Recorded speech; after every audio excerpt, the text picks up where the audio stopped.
What's up YouTube? Nate back with another video this week. For those new to the channel, I own a custom integration company, meaning I help people implement technology into their homes and businesses. We work with everything from networking to AV to security cameras, automation, and everything in between in that smart home world. If those are the types of products that you're interested in the description, I do have a guide where we talk about all the individual products that we work with weekly, why we like them, and why we think you should implement them into your home as well. If you're interested in having us consult on your AV design or your network design, our contact information is in the description. As always, all the products that we talk about in today's unboxing video will be linked in the description below for your convenience. We have all sorts of good stuff this week. I cherry-picked out of all the packages that came in the more fun equipment, and then some of the day-to-day things that we use behind the scenes on the business side that makes the service calls and things like that easier. So we'll dive into the videos. I hope you guys enjoy the video. So today's video, we have all sorts of goodies. These are, like I said, I cherry-picked the best products, in my opinion, that came in this week from multiple different clients that we have going out. We'll start with this big box we have here, which is all Ubiquiti equipment, which I know you guys love. I'm in the same camp. Ubiquiti is definitely my favorite box to get every week. You did see a very similar deployment in our pre-deployment video that we did earlier this week. So as I've talked about in previous videos, the U6IW is by far one of the more common access points that we use by Ubiquiti, purely because we get so many retrofit clients. We don't always have the ability to get Cat6 cable where it needs to go to be able to have a ceiling mounted U6 Pro or U6 Lite. This is an outstanding secondary option. So here in New England, a lot of the homes that we work on are built in the 90s or early 2000s, and they have a ton of phone line run, which is for the most part not used anymore. It's pretty rare that we get a customer that's still using a home phone or a phone, a landline phone in general. So what we do is we use those boxes and we'll use that wire as pull line for Cat6 a lot of the times. One of the other pieces we have in this box from Ubiquiti is we have the G4 Bullet, which we use very frequently. We bounce back and forth between a couple different camera manufacturers. The G4 is a very popular one if they're not going to use a control system. We have found that Ubiquiti, it just doesn't integrate to other control systems that we do use very easily. So if this client is not using any form of a control system, they have a full Ubiquiti network going in, so the G4 made a ton of sense based on their budget and what they wanted to spend for having it. So they have 7 G4 cameras in this deployment, which is almost identical to that pre-deployment that you saw us film earlier this week. You will likely see another pre-deployment video from us with this because, like I had talked about in the past, we pre-deploy as much as possible, especially with Ubiquiti. We have a G4 Doorbell Pro. This is the most common doorbell that we do if someone is getting a Ubiquiti system. I like to try and keep things in the same brand and minimize the amount of apps. So automation naturally is one of the most basic end results from it is you get a singular app for all of your tech to be in so that you're not having 6 different applications to go turn things on or off or control through. Control systems obviously eliminate that need. Same thing where if we're doing Ubiquiti cameras and we're going to use the Ubiquiti Protect app, we want to try and keep all the remaining security devices inside of that same application for the client. I've found that the UI is more important at the end of the day for how the client enjoys the product than the actual product themselves. So the G4 Pro, which I love, we have a video previously. I'll put a clip of that in here so that you can kind of see the field of view that you get from the G4 Pro. I do think it is more impressive than some of the counterparts from Ring, for example. So we have more cameras. We have a 24-port switch from Ubiquiti. It is the USW24. We typically are either going to do a 16 or a 24-port switch, depending on what it is. This client has 22 drops in the house, so we're starting with a 24 port switch. As we grow, we'll just be able to increase the amount that that client has. And then in the bottom of the box here, we have the Dream Machine Pro, which you have seen me open numerous times. It is our favorite router that we use, especially if we're going to stay inside that Ubiquiti suite.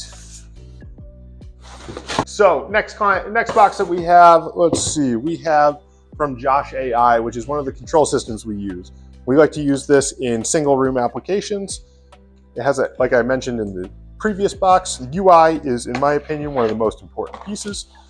So this client was getting quite a bit of Sonos equipment and has Lutron shades.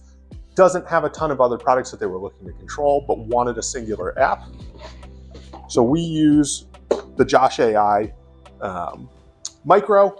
It acts as a small single piece of hardware that goes on network in the home, and it allows them access to the app and full control of everything inside their house. You'll see behind me, we have one on display here. If you watch our full showroom tour, you'll see me using the Josh AI app. It's a newer to us control system, but I've really enjoyed programming it. It's very straightforward, and like I said, the UI is very nice. I'll throw a clip up on the screen of me scrolling through their UI.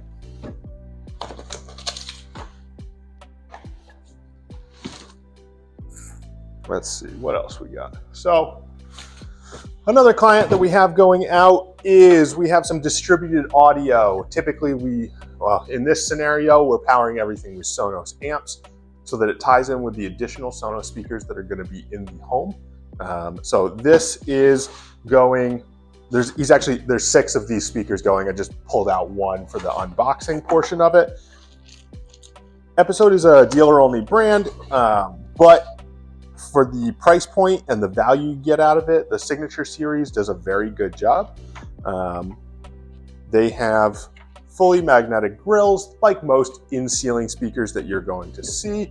The nice thing with these is they do have a dog ear system, so installation for us is quite a bit easier, which always is the goal and makes things nice and quick while we are on site doing the install. Episode does make speakers in 8 ohm or 70 volt, so whether you have a commercial application that you're doing or you are doing a residential application, they have options for both. We do really like the Signature series. Let's see, what else do we have? We've got another Ubiquiti box here.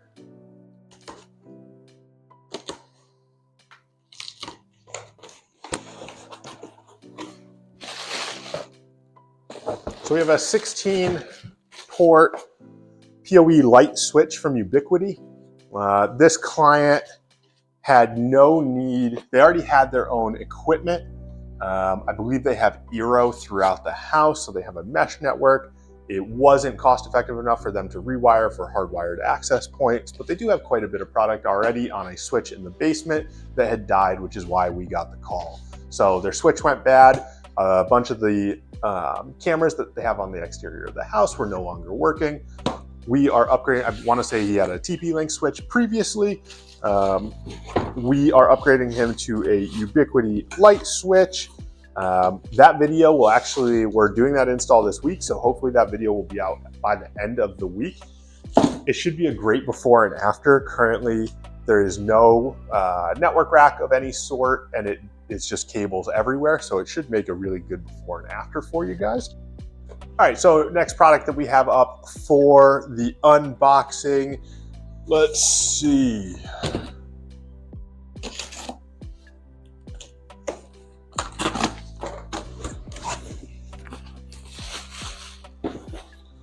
So I've talked about this product in other videos that we have done.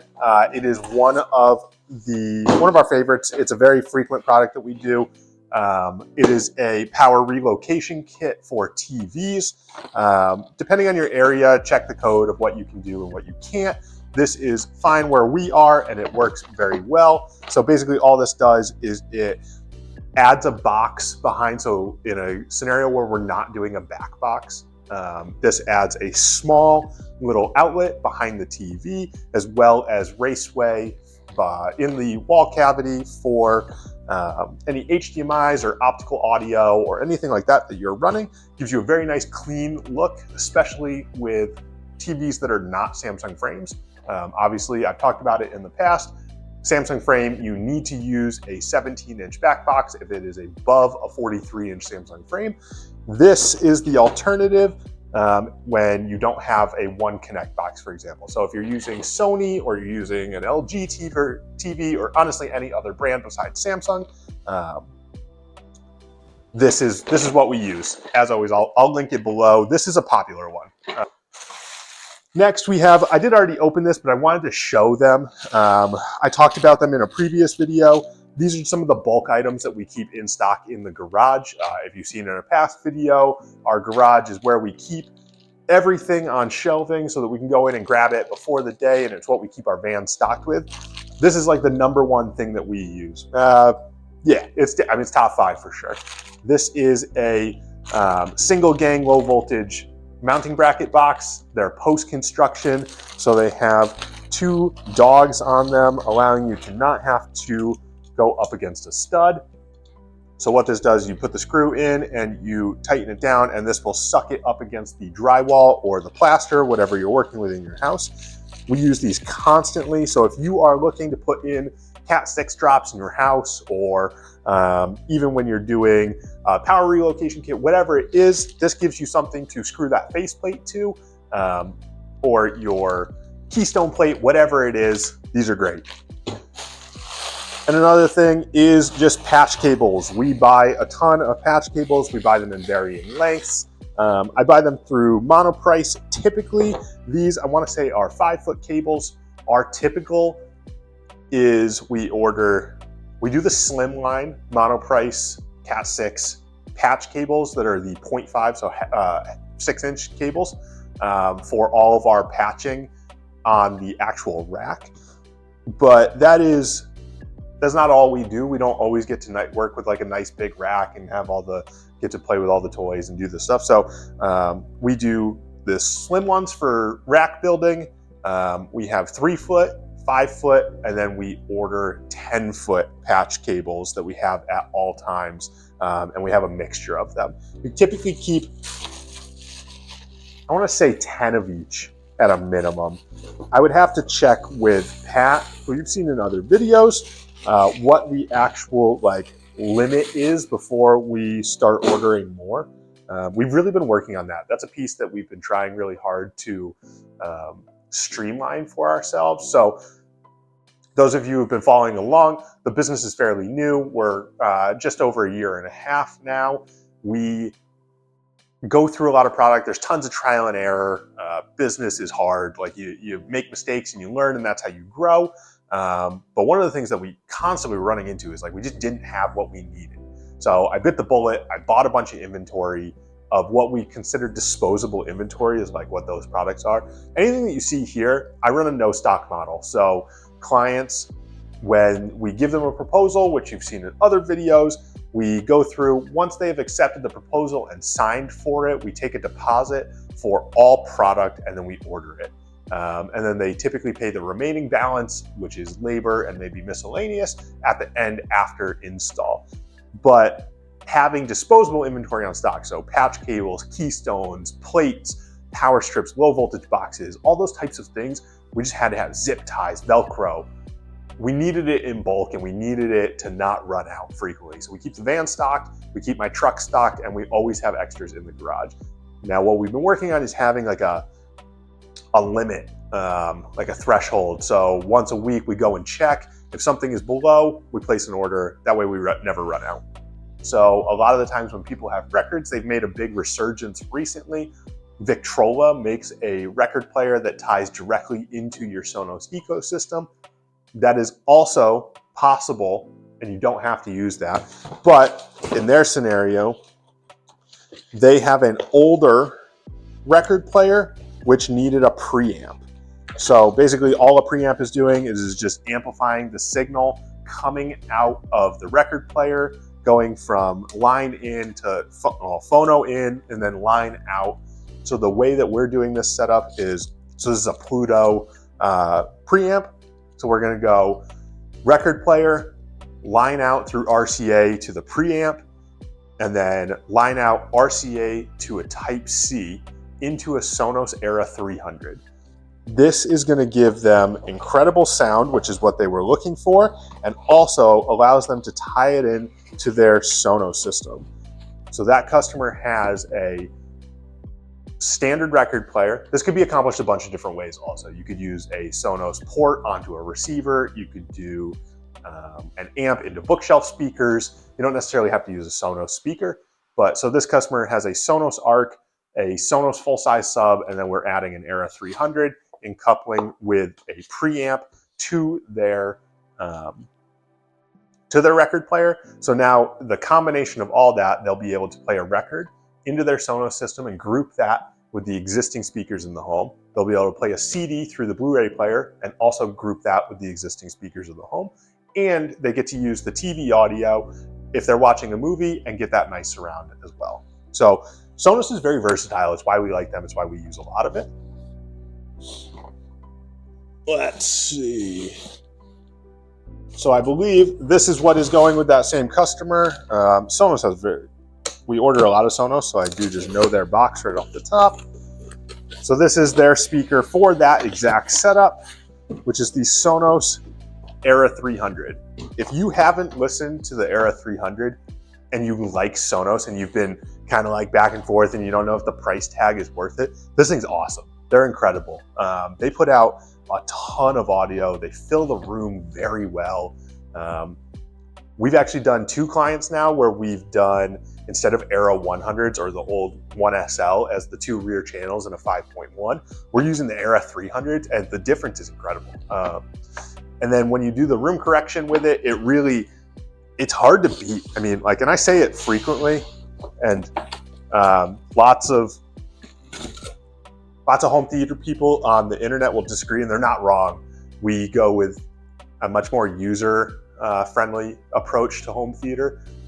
You've seen our theater behind us. We have all the equipment to do a traditional theater through a receiver and running a multi-channel system. Sonos it's hard to beat for the money. For an Arc, a sub, and 2 rear channels for like $2,500, I don't know that you can get a better wireless sound without being incredibly invasive with wiring through the house. So one thing to keep in mind, so this client has a very nice built-in that they just built for the house as a space specifically designed for a 65-inch TV in the center.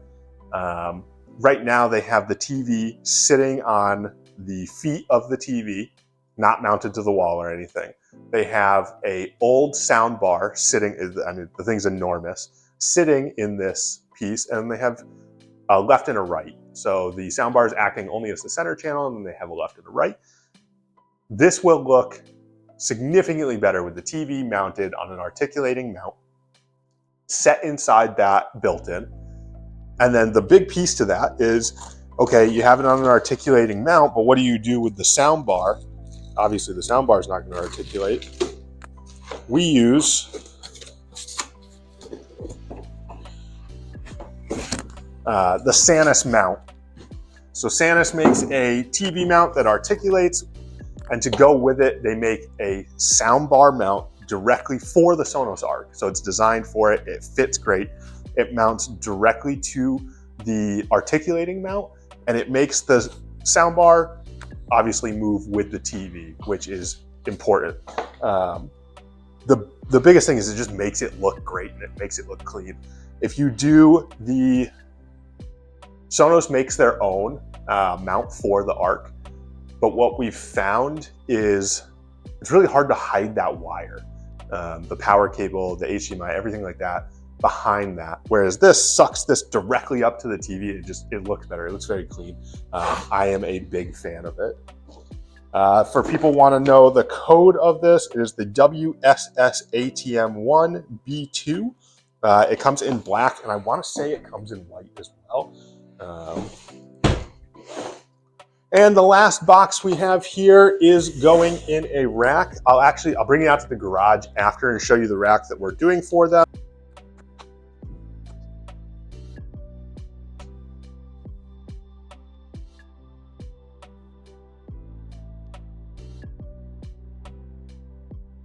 But this is an APC full UPS for this client. This is the smart UPS. It's the SMC 1000. It's a 2U piece. I'm not going to take it out because it is incredibly heavy. I will bring the camera over and show you the pieces of it. And I'll put the specs for it on the screen. This is